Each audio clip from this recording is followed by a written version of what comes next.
আসসালামু আলাইকুম প্রিয় শিক্ষার্থী বন্ধুরা, সবাইকে স্বাগতম। আজকের আমার এই ক্লাসের আলোচ্য বিষয় হিসাব বিজ্ঞান দ্বিতীয় পত্র অষ্টম অধ্যায়ের মজুদ পণ্যের হিসাব সংরক্ষণ সংক্রান্ত দিনাজপুর বোর্ড 2019 সালে যে প্রশ্নটি এসেছিল সৃজনশীল প্রশ্ন, সেই প্রশ্নটির সঠিক সমাধানের চেষ্টা করব। তো আলোচনায় তোমাদের সাথে আছে আমি মোহাম্মদ সিরাজুল ইসলাম, বরিশাল সরকারি model school and college Barishal.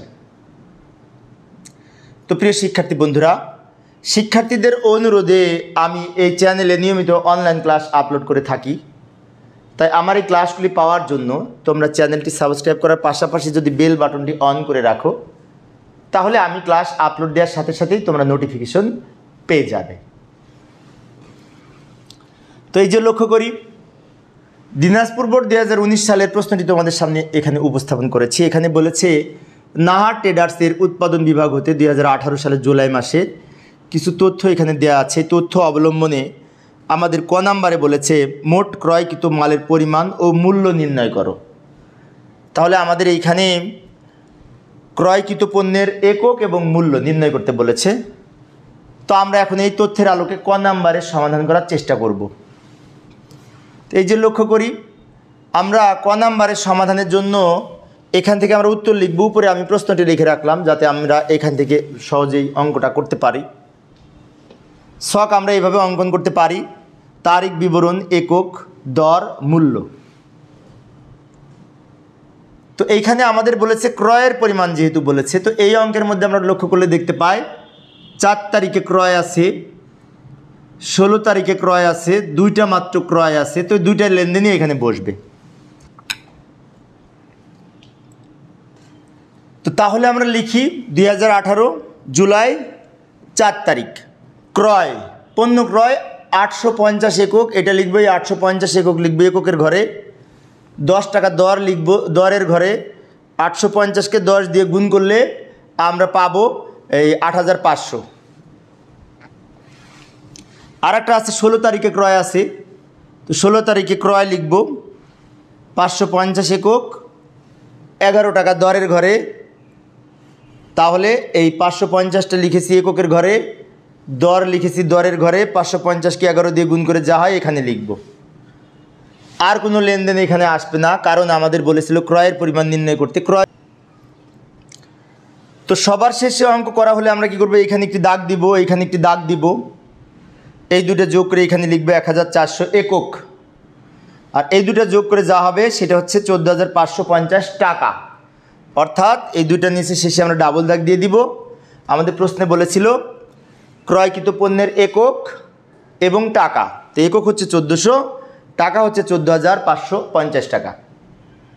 এইভাবে আমরা ক নাম্বারে সমাধান করতে পারি। খ নাম্বারে বলেছে ফিফো পদ্ধতিতে মাল খতিয়ান প্রস্তুত করো। তাহলে আমরা এখন ফিফো পদ্ধতিতে এই মজুদ পণ্যের মাল খতিয়ান প্রস্তুত করার চেষ্টা করব। তো এই যে লেনদেনগুলি আমি উপরে লিখে রাখলাম যাতে এগুলো দেখে আমরা সহজেই সমাধান করতে পারি। এখানে আমরা ছক অঙ্কন করব। তো ছক তো আমরা অঙ্কন করতে জানি, কীভাবে ছক অঙ্কন করতে হয় ইতিপূর্বে আমি বারবার দেখিয়েছি। তো প্রথমে আমরা কি করব, 2018 সাল জুলাই 1 তারিখ লিখব। মজুদ লেখার জন্য এই যে প্রারম্ভিক মজুদ ছিল, প্রারম্ভিক মজুদ লিখব 1700 একক 12 টাকা দরে। তো 1700 একক 12 টাকা দরে আমরা কোন ঘরে লিখব, শেষের ঘরে লিখব। আমরা জানি মজুদ পণ্যটা শেষের ঘরে লিখতে হয়, তাই 1700 লিখব পরিমাণের ঘরে, 12 টাকা লিখব দরের ঘরে, আর 1700কে 12 দিয়ে গুণ করে এখানে লিখব। লেখার পরে একটি লম্বা দাগ দিব। এরপরে আমরা 4 তারিখ লিখব। পণ্য ক্রয় করা হয়েছে 850।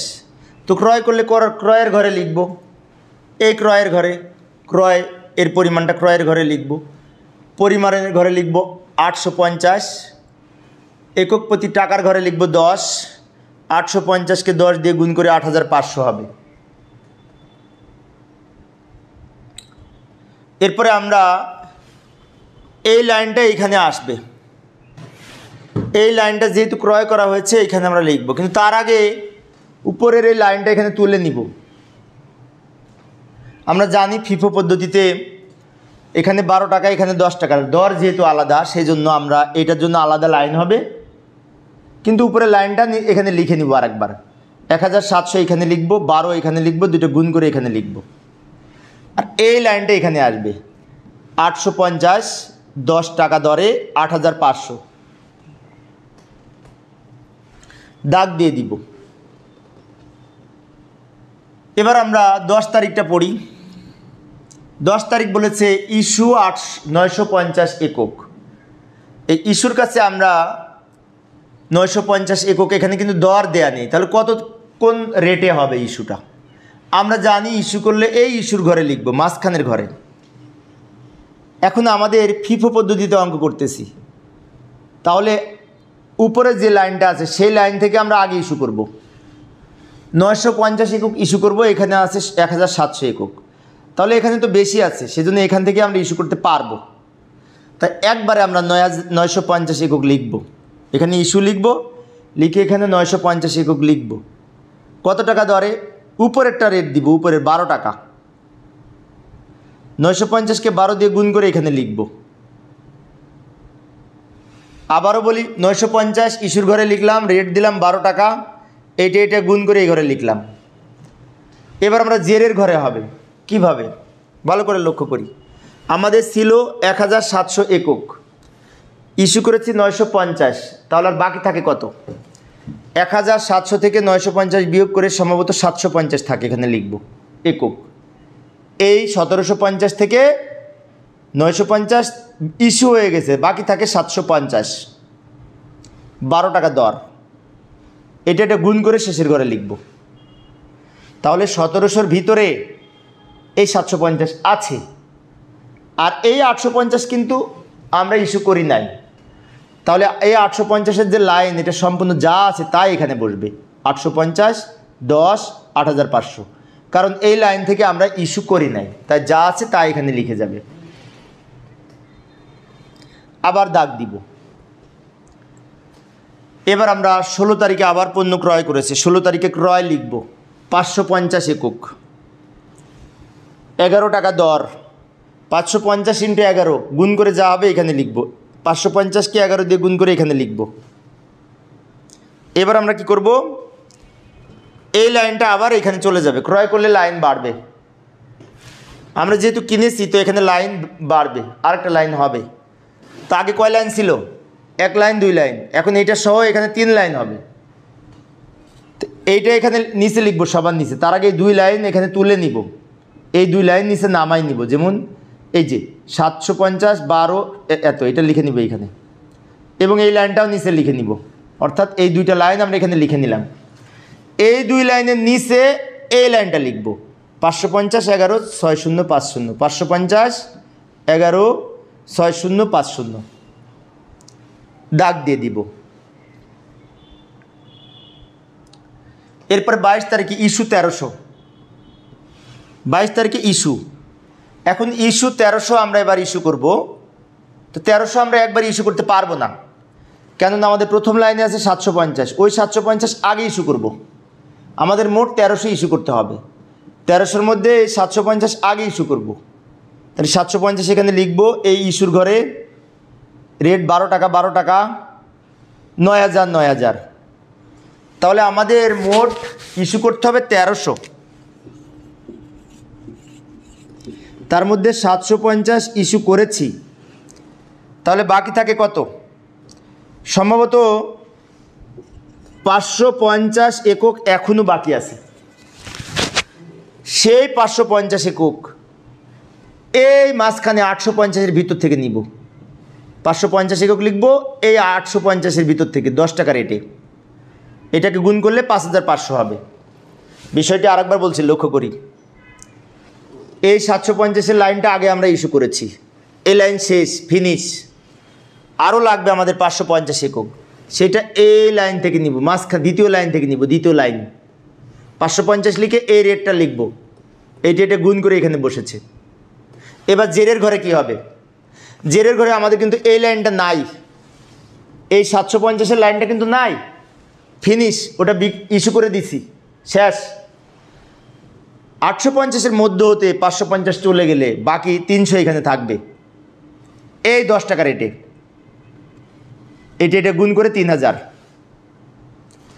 এই 850-এর মধ্যে হতে 300 আছে। আর এই যে নিচের লাইনটা এটা তো আর বিক্রি করি না, এটা তো থেকেই যাবে, এটি ইস্যু করি না, এটা ইনটেক আছে। তাই 550 11 6050 এই লাইনটা যা আছে তাই থেকে যাবে। আবার আমরা এখানে দাগ দিব, দাগ দিয়ে আবার ইস্যু করেছে 29 তারিখ 450, 29 তারিখ ইস্যু 450। এখন 450 আমরা একবার ইস্যু করতে পারবো না, কারণ এখানে আছে 300। আবারও বলি, লক্ষ্য করি 29 তারিখ 450 ইস্যু করেছে, 450 ইস্যু করেছে, কিন্তু আমাদের 300 আছে, এই 300 আগে বিক্রি করে দিব। 300 এই লাইনটা আগে আমরা ইস্যু করে দিলাম, মানে কি দিয়ে দিলাম। এখনও কিন্তু 150 বাকি থাকে, কেননা মোট তো 450, 450-এর মধ্যে যদি 300 চলে যায়, এখন 150 বাকি থাকে। সেই 150 এই 11 টাকা দরে লিখব, 150 11 টাকা দর, এটা গুণ করে এটা হবে। বিষয়টি আরেকবার বলি, লক্ষ্য করি 29 তারিখ ইস্যু করেছে 450। এখন প্রথম লাইনে আমার 450 নাই, কত আছে 300। এই 300 আমি আগে বিক্রি করে দিলাম, তাহলে 450-এর মধ্যে 300 বিক্রি করলে 150 থাকে। সেই 150 এই নিচের রেটে নিব, নিচ থেকে নিব 11 টাকা দরে। এখন আমরা যখন জেরের ঘরে লিখব তখন কিভাবে লিখব, লক্ষ্য করি এই 300 কিন্তু নাই, শেষ হয়ে গেছে। আবার এই 550-এর ভিতর থেকেও 150 কিন্তু চলে গেছে, তাহলে 550 থেকে 150 চলে গেলে এখানে 400 থাকে, 11 টাকা রেট, 4400 টাকা। এটা গুণ করে দাগ দিয়ে দিব। এবার সবার শেষে বলেছে সমাপনী মজুদ 350 একক। এখন আমাদের সমাপনী মজুদ থাকা উচিত 400। লক্ষ্য করি সমাপনী মজুদ, এই যে এটা তো সমাপনী একক, 400 থাকা উচিত, কিন্তু আছে 350 একক, তো নাই কত 50, কিন্তু নাই। আবারও বলি ভালো করে, আমি এখানে দেখাই দিচ্ছি একটু।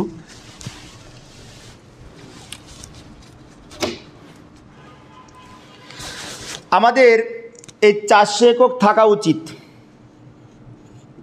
হিসেব অনুযায়ী, কিন্তু আছে 350। তো কত কম, কত এই 50 কম, এটা ঘাটতি হবে, ওটা ঘাটতি বলে গণ্য হবে, কেননা আমার থাকা উচিত 400, এখানে বলেছে সমাপনী মজুদ 350, তো 50 একক নাই, হাওয়া হয়ে গেছে, তার মানে ওইটা ঘাটতি। সেজন্য এখানে এই 31 তারিখে ঘাটতি বলে লিখব, এই 350 না, কিন্তু এই 50 একক লিখব, 50 একক লিখব এইখানে ইস্যুর ঘরে। ঘাটতি হলে কমে যায়, তাই ইস্যুর ঘরে লিখব 11 টাকা দর 550। এইবার এইখানে এই 450 থেকে 50 বিয়োগ করে 350 হবে, 11 টাকা দর, এটা গুণ করে এখানে লিখব। অর্থাৎ আমাদের এই 350 লাস্টে এটার সাথে মিলে যাবে। তাহলে এটার সাথে এটা মিলাতে হলে আমি 50 একক ঘাটতি লিখতে হবে, নাহলে মিলবে না। তো এইভাবে আমরা এই ফিফো পদ্ধতিতে মাল খতিয়ান প্রস্তুত করতে পারি। আশা করি এখন তোমরা পারবে।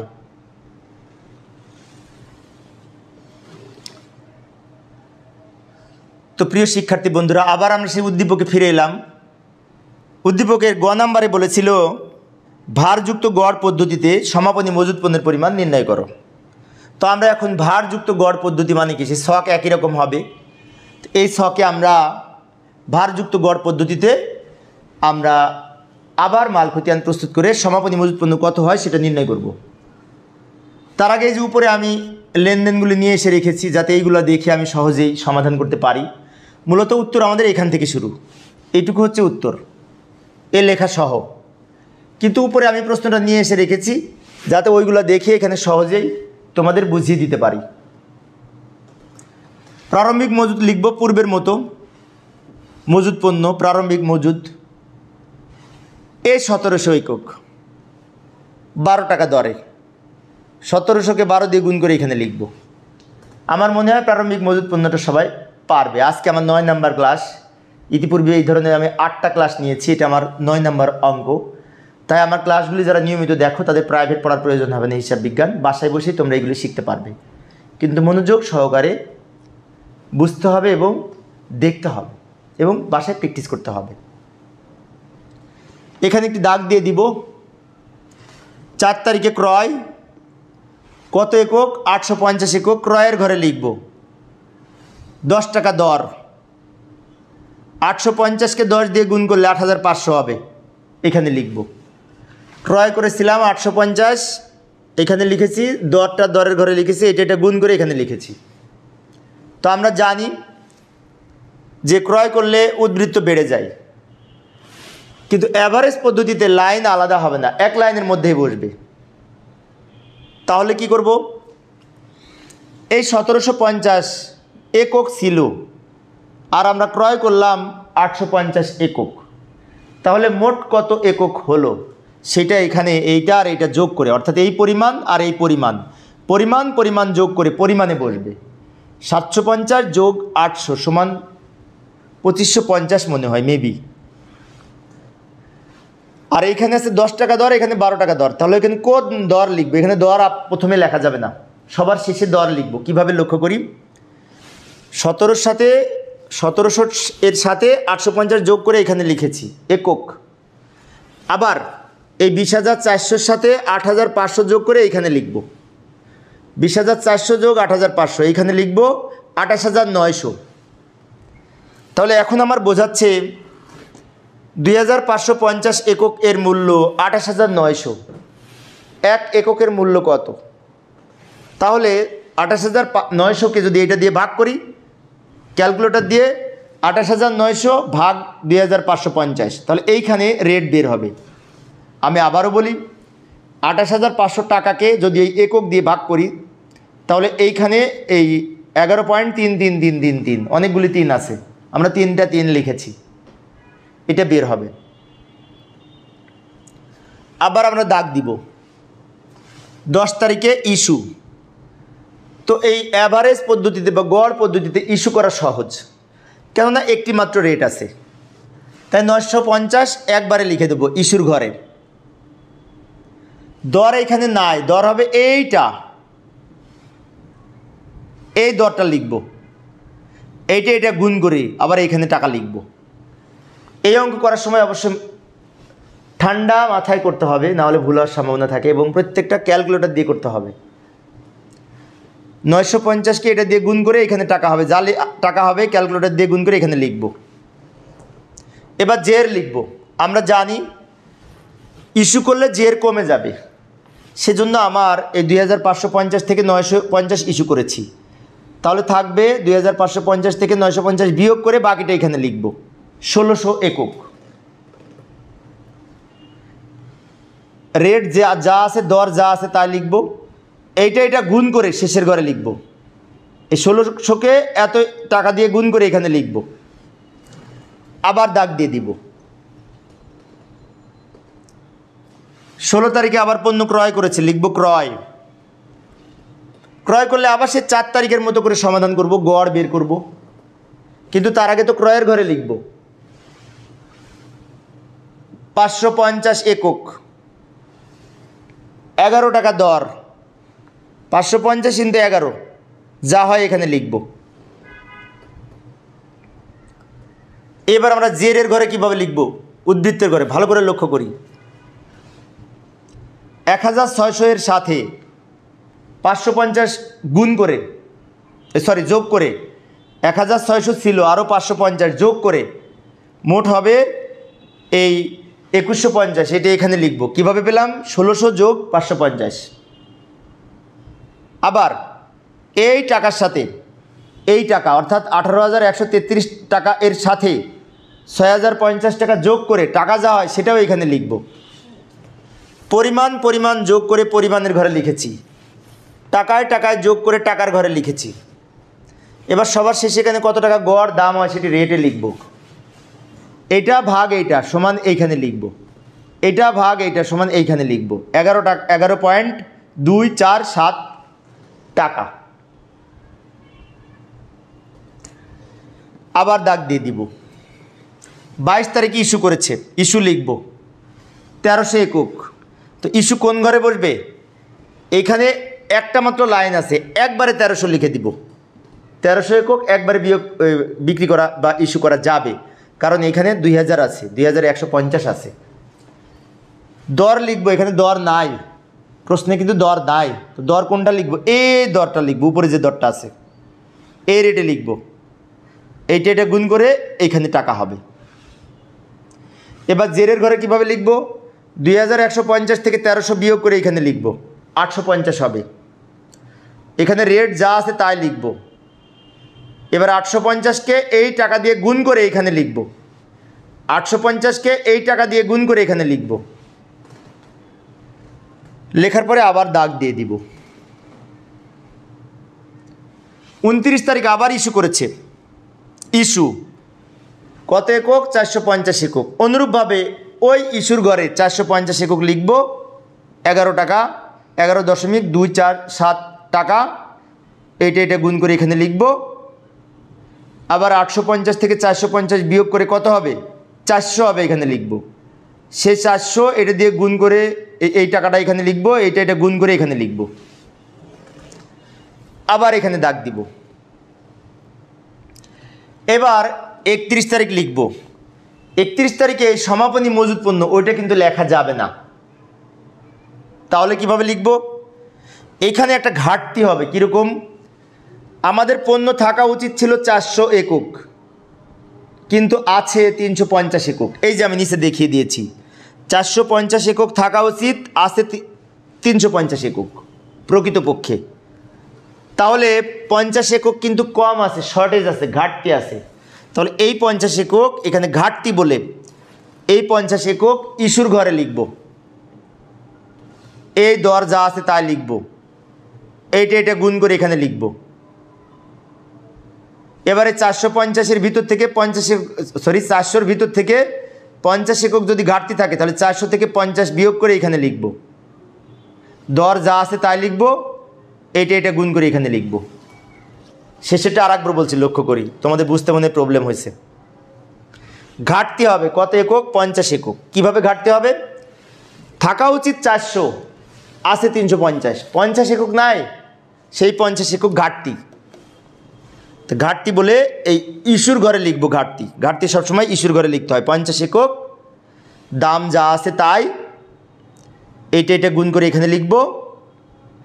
আর এই 400-র মধ্যে 50 যদি বিয়োগ করি, ইস্যুর ঘরে যেহেতু লিখেছি, ইস্যুর ঘরে লিখলে বিয়োগ করতে হয়। 400 হতে 50 বিয়োগ করে এখানে লিখব আমরা 350। দর যা আছে তাই লিখব, এইটা আর এটা গুণ করে শেষের ঘরে টাকা হবে 3936 টাকা। তো প্রিয় শিক্ষার্থী বন্ধুরা, এই অঙ্কে আমাদের প্রশ্নে বলেছিল যে সমাপনী মজুদ পণ্যের মূল্য নির্ণয় করো এই অ্যাভারেজ পদ্ধতিতে, গড় পদ্ধতিতে। তাহলে আমাদের এই অঙ্কের উত্তর হচ্ছে কিন্তু এই 3936 টাকা। এটা হচ্ছে সমাপনী মজুদ পণ্যের মূল্য ভারযুক্ত গড় পদ্ধতিতে। আমি আবারও বলি, এই অঙ্কে বলেছিল সমাপনী মজুদ পণ্যের মূল্য নির্ণয় করো ভারযুক্ত গড় পদ্ধতিতে। তো আমরা ভারযুক্ত গড় পদ্ধতিতে অঙ্ক সমাধানের পরে এই যে সবার শেষে টাকা পেলাম 3936 টাকা, এটি হচ্ছে এই সমাপনী মজুদ পণ্যের মূল্য। তো প্রিয় শিক্ষার্থী বন্ধুরা, এই ছিল আমার আজকের আলোচনার বিষয়। আমার পরবর্তী ক্লাসের আলোচ্য বিষয় হচ্ছে কুমিল্লা বোর্ড 2017 সালে যে সৃজনশীল প্রশ্ন এসেছিল এই অধ্যায় রিলেটেড, সেই প্রশ্নটি সমাধানের চেষ্টা করব। দেখার আমন্ত্রণ রইল। সবাই ভালো থাকবে এবং সুস্থ থাকবে এই কামনায়। খোদা হাফেজ।